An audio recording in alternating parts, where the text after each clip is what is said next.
Edward R. Murrow, the guy who first said these things and said them a lot better than I ever can. When he was at CBS News, he challenged William Paley, challenged the head of the network. He would see things like the Beverly Hillbillies, and he would say, this medium goes into everybody's home. It's overwhelming American life. It's becoming central to everybody's daily existence. Is this what you want to be remembered for? And pretty soon he couldn't get William Paley on the phone anymore, and he was marginalized within his own network. Those words, his argument was never more true, and he made it a half century ago. Television, for its relatively brief period of dominance in American life, has been an incredibly juvenile medium. It has said so remarkably little about anything of importance that it's stunning. You couldn't plan it better if you tried. And why is that? And why was that? Well, even by accident, a few people here and there. I am generalizing, and there's some pieces of Playhouse 90 and a few shows here and there, and there's been some good work by news departments before they were eviscerated. A lot more good work. So with the exception, understanding that there are exceptions, why is it that television has accomplished so remarkably little of importance when it's beamed into all these houses and we absorb so much of it? And the reason is really simple. It's advertising. Advertising is the great crippler of the medium. It's something that no other storytelling venue has to deal with. If you don't think ads are problematic in terms of adult storytelling, understand that the way in which you make money until very recently in television was by getting the maximum number of eyeballs to watch your show. That means it can't be complicated. That means it can't be ungratifying. That means it can't be a dark story, an angry story, a story that challenges the notion that our institutions are functioning, that we are not becoming increasingly dystopic, that we're going to be all right. It doesn't suggest in any way that you shouldn't be comfortable and comforted, because God forbid they should say anything otherwise, because every 14 minutes, or now 12 minutes, I think they're now down 12 minutes, they have to come on and they have to sell you jeans and iPods and Lincoln Continentals and feminine hygiene products and whatever else. That's the job of television. That's how that was the revenue stream. Very recently, something happened that nobody planned on, which is they got rid of on some select channels, they got rid of the ads.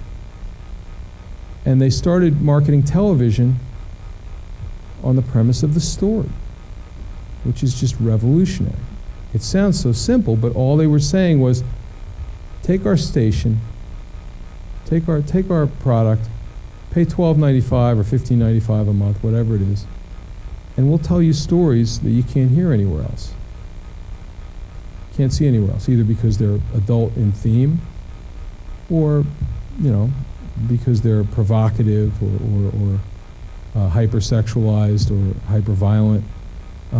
Sometimes what they're offering is no better than what was on TV before. It's only it's only showing a little more, or being a little more prurient. But sometimes it is better, and sometimes somebody got hold of a story and actually said something they wanted to say. And without that dynamic, television would still be in its infancy. I'm just hoping that's somebody's phone. But that's been a remarkable transformation in a medium that has done precious little up to this point. It's not just that it's HBO. This can happen on Showtime or Star. It can happen anywhere that you get rid of the ads. And what can happen is people can start using this medium to have an argument about where we're going and why we're going there. And that's what The Wire was. We were basically let alone, the writers who worked on the show, and it really is a we. I get to stand up here and get awards and get flown everywhere and make speeches, but television is a communal enterprise, and I worked with a lot of talented writers and directors and actors on every project. But we were left alone to say the things we wanted to say. And that just doesn't happen in television. It was just, it was grand. And at any moment, I expect them to come for us and say, well, that was something, but off with your heads. I don't expect it to last, and yet it keeps lasting, and maybe there's a way of it working, because without the ads, they figured out if you can tell a story that they can't get anywhere else, maybe some people will come into our big tent and we'll get a few more people spending $12.95 a month. So okay, go tell a dark story, tell an angry story. Even say exactly what you want to say about what you saw in Baltimore and why it's not working. That was a liberation of the form and of the medium that I didn't understand until it was already happening to me. I wasn't prescient enough to think it through. But when it happened, and when I finally realized what was going on, I tried to take full advantage of it. The Wire is about the end of empire. Generation Kill is about the end of empire. Treme is about the end of empire. It's about a nation state that no longer has the will to even recognize its own problems, much less solve any of them. Do you live in that America? You do. Maybe in Pullman, maybe from wherever you're from. I'm talking to a college crowd here. Maybe it hasn't reached all the way into your America yet. Maybe it's only marginalized some people you know distantly. But every day in this country now, people are worth less. People are worth less. This guy's worth more. That guy got a lucky break. This guy hit the lottery. That guy's a CEO. There's anecdotal evidence to the contrary. But what has happened in America is that, and what is depicted in The Wire season after season, is labor has been marginalized. Human beings have been marginalized by capital.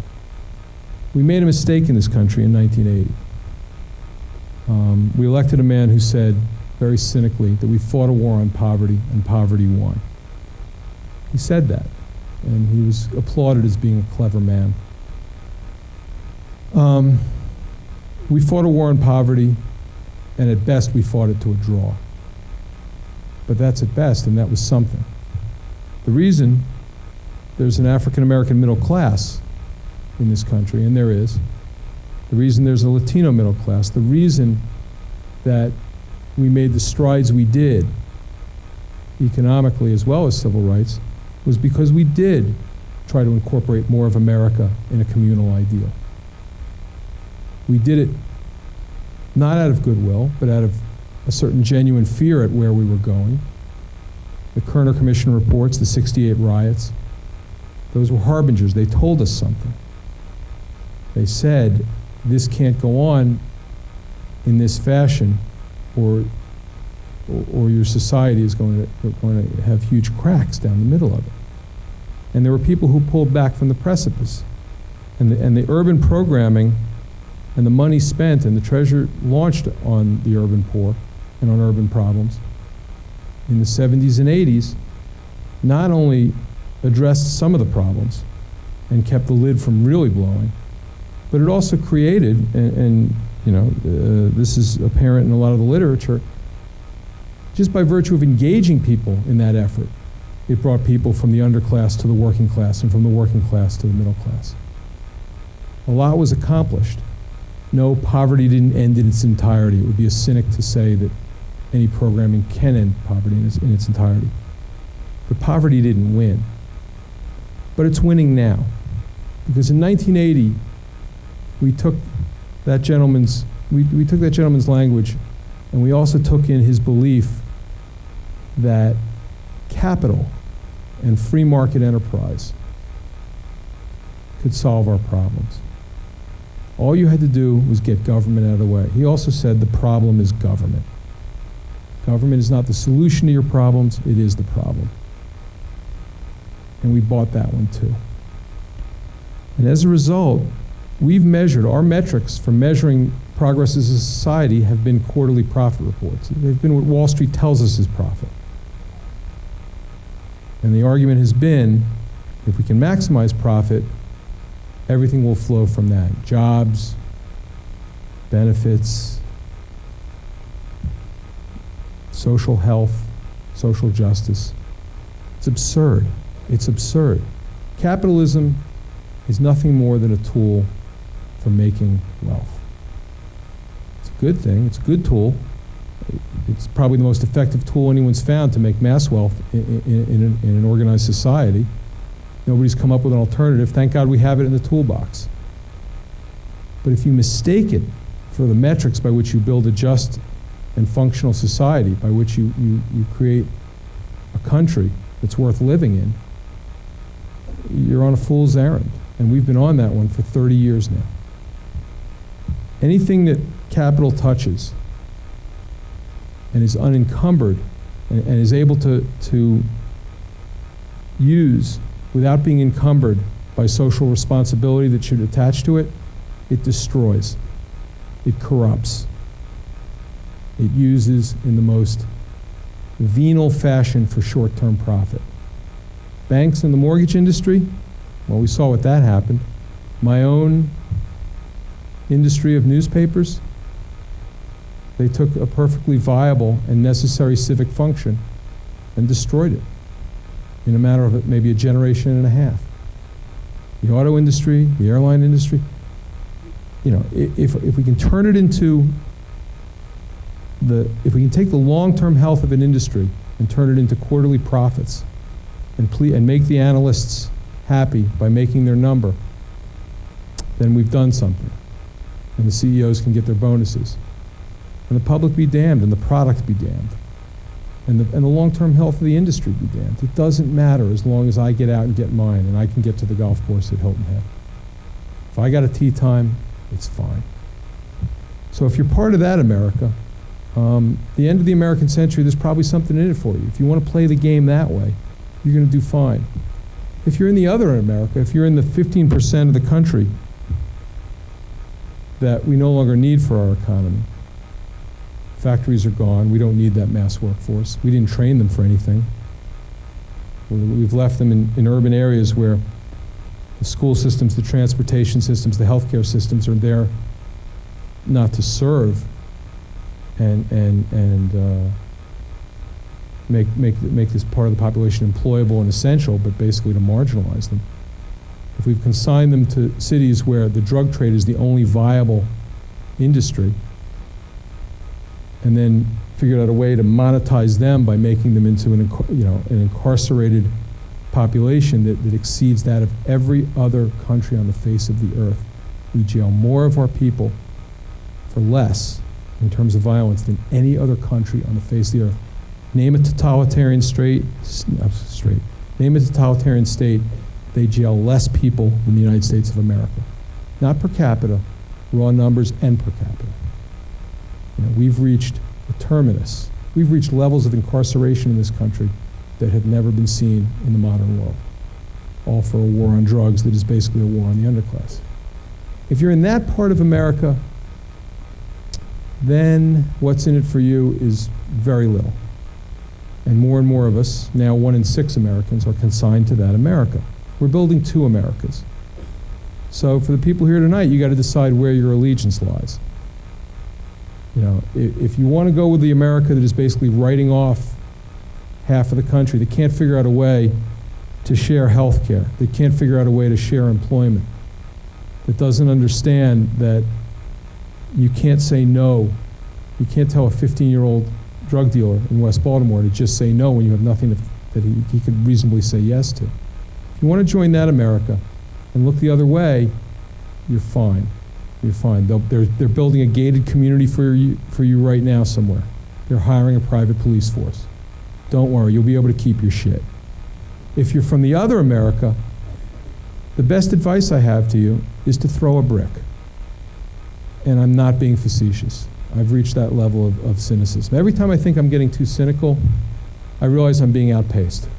I realize that the world is actually moving way faster than I am. I don't mean throw a brick as a means of actually achieving any degree of justice in the mere throwing of the brick, because you're probably going to hit something that ought not to be hit. And of course, if you're the person that gets hit with the brick, it's very unpleasant. I don't mean to suggest that throwing a brick will, in and of itself, right any wrong. But if enough bricks get thrown, and eventually they might, it's amazing it hasn't happened now, although we've done a pretty good job of either narcotizing most of our underclass or arresting them. But if at some point we slip, and if at some point it gets to the point of too many people with too little, too many people genuinely starving, then some bricks are going to get thrown, maybe not in Pullman, Washington, but maybe in East St. Louis, maybe in West Baltimore, North Philadelphia, South Chicago. And when that happens,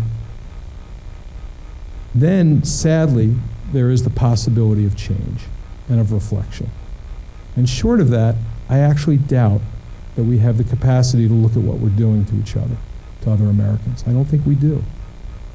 But it's when the bricks get thrown in this country that actually, that's when the historical hinge swings.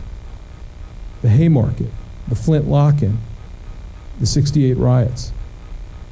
Some of these things are regarded in history as being sort of terrible excesses. The Haymarket, some people remember as the bombing of innocent police, and the necessary punishment meted out to radicals. I look upon it as the inevitable consequence of a police department that had sided with capital. If you know the story of the Haymarket, which is one of the seminal moments for American labor, you know that it had to happen. And you know that after it happened, American labor became stronger, if not from the actual bombing in the Haymarket, then from the hanging of the people who were not responsible, but who were nonetheless martyred. The reason May Day is celebrated around the world by labor, not just by the Russians in Red Square, but by labor, is for what happened in the Haymarket bombing and the hangings afterwards. The Flint lock-in. The '68 riots. You know, when I was growing up, they told me the '68 riots were a terrible thing. I lived in Washington. Oh my God, what happened on 14th Street? And it made no sense. And you know, those people, they burned their own neighborhoods, and now they don't have those stores. You know, it was a literalist view of something that actually led to major urban reform. No riots, no UDAG grants. No efforts at, no summer jobs programs. All these things came after the riots. Now they came in fear. It wasn't benign, but they came. When people have had enough and they pick up that brick, sometimes things in American history actually happen. And short of that, sometimes nothing happens. There's just too much greed. And ultimately, we're now faced with a society where capital is triumphing over labor all across the board. From the PATCO strike in 1980 on, labor has been in retreat. Not surprisingly, the buying power of the American family is also in retreat.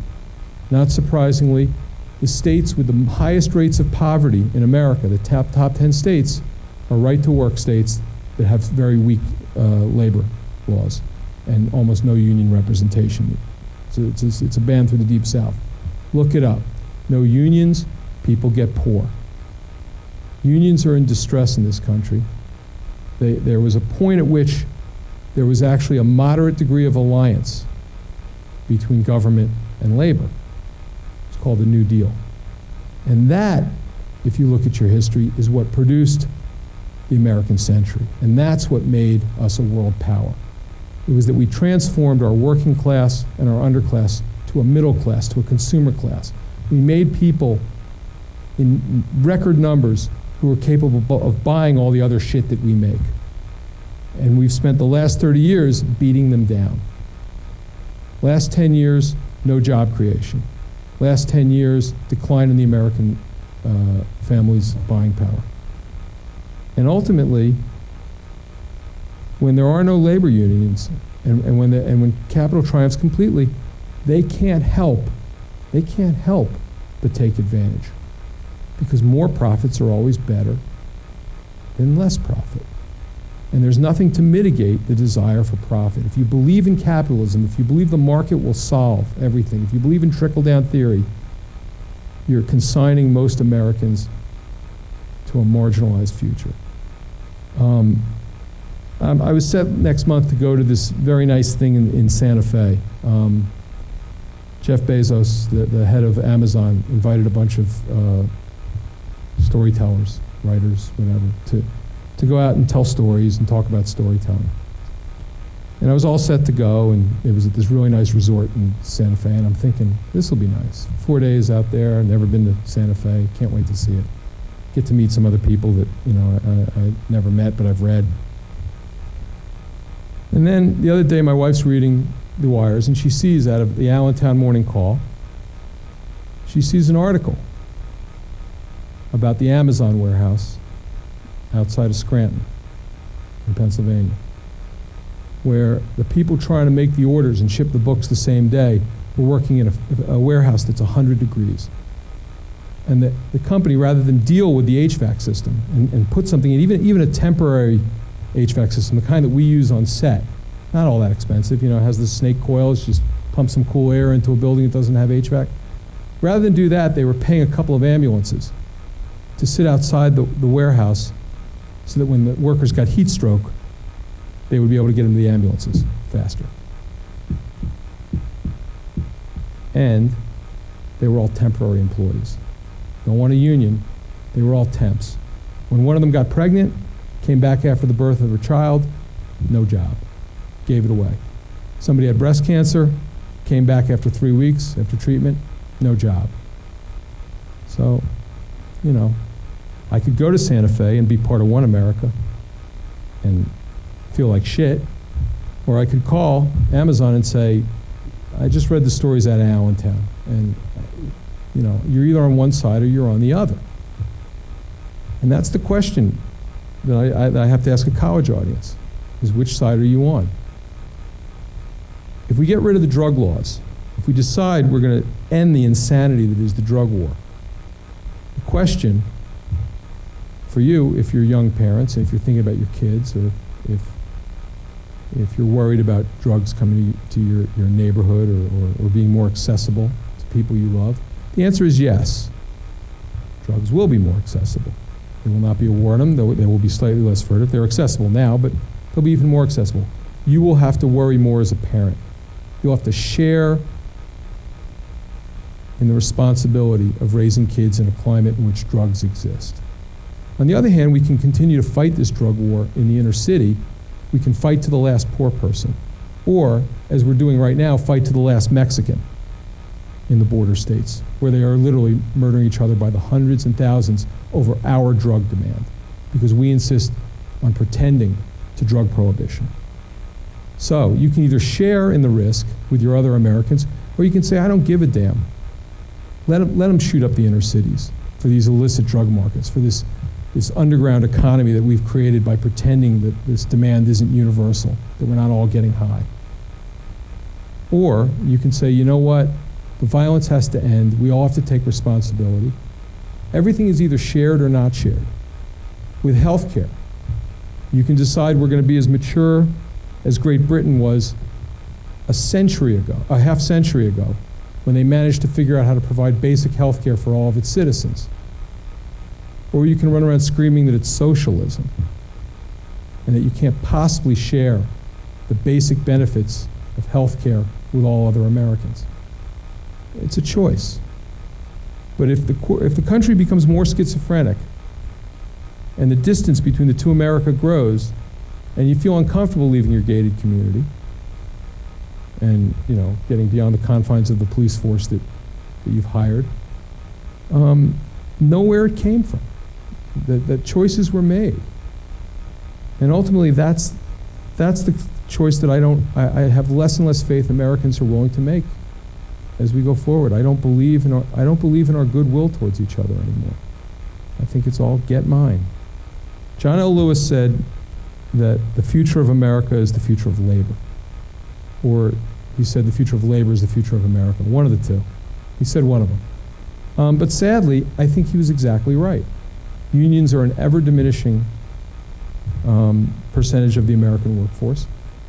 And the move overseas of the industrial base and the unwillingness to allow other workforces, including the public workforce, to address itself through collective bargaining, witness Wisconsin, is ensuring that we are all, like those workers at the Amazon warehouse, eminently replaceable. Eminently replaceable. And when that happens, capital will do what capital does, because they want more, not less.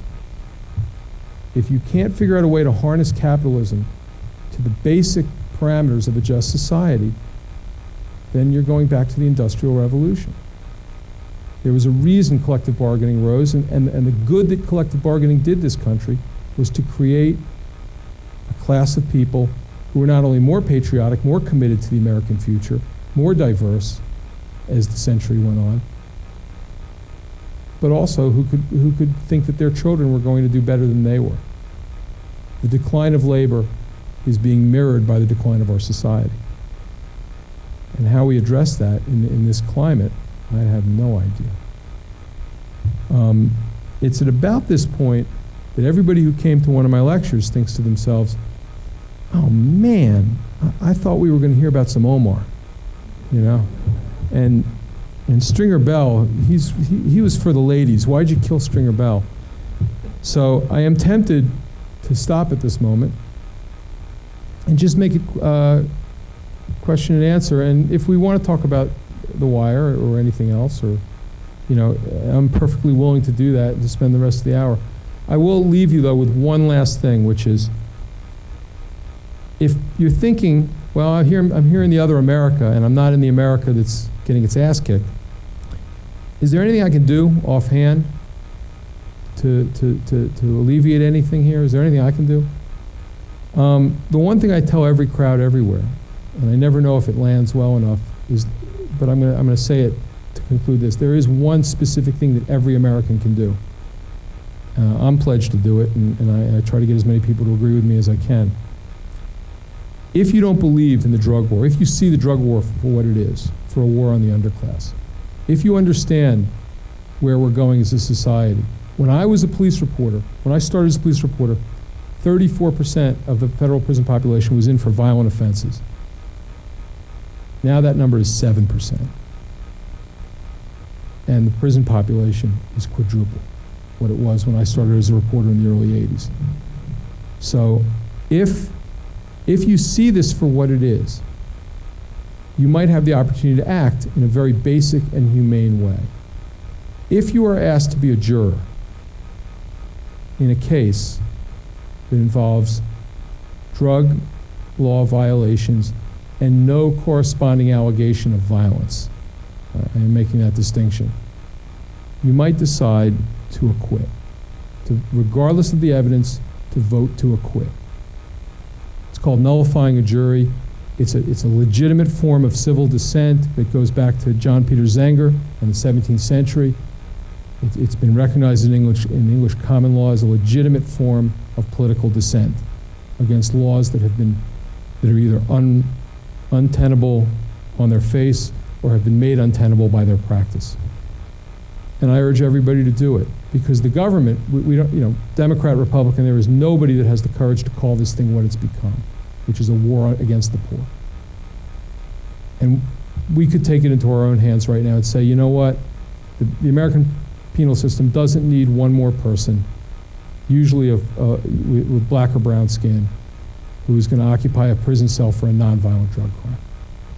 It's not going to fix anything. And if we started doing that, what would happen would be the equivalent of the end of Volstead. Prohibition didn't just die because people got tired of gangsterism. That's one aspect. But not the fundamental aspect was that all across America, in small towns and in big cities, people were not willing to put their neighbors in jail for making bathtub gin, or for selling bathtub gin, or for enjoying bathtub gin. That's actually what it became harder and harder to impanel a jury that would send anyone away for that prohibition. And I would urge everybody to look into your conscience. And if you enjoyed The Wire, think about any of those characters who are trying to maneuver through that battlefield that is West Baltimore, that West Baltimore has become in the wake of the drug war.